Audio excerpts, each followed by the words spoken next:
So I'm Laura on Saturday Chatterday, and today I've got Steve Grant in the studio. Hi, Steve. Hi there. We're going to be talking about your book. Tell us, first of all, obviously, what's it called? It's called False Tidings.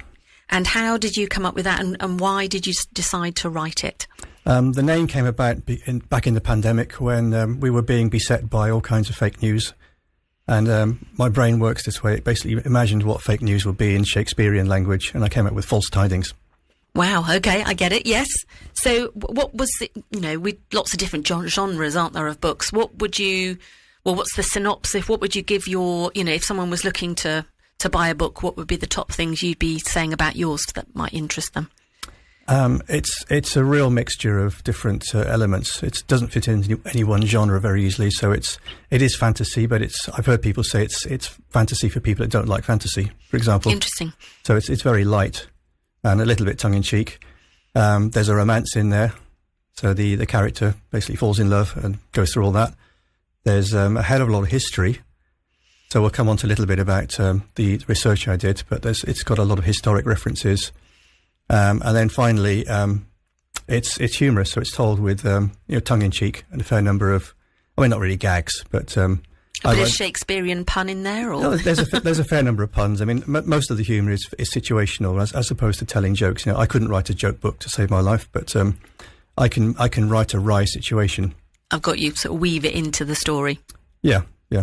And why write that one? What was there any inspiration other than, obviously you said about the pandemic, but any other kind of inspirations for you?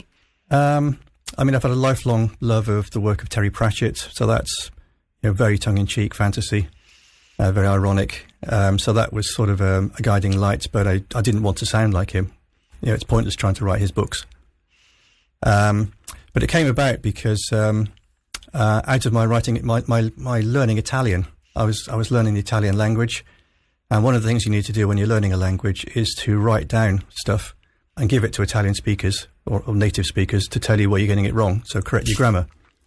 And I was writing articles and anecdotes and stuff, just anything I could think of, and people started to say to me, well, this stuff is actually entertaining. Have you thought about doing this?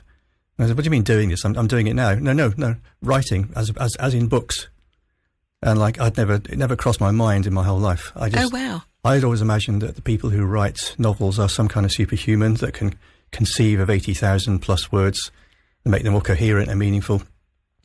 So I kind of started off a little fascination for what that entailed. And, well, how do you get into that? How do you break it down into a set of definable, doable jobs? So that was kind of my inspiration. Fantastic. Well, we're going to have a little bit more music and some weather, and then we will dig a bit deeper into all of it.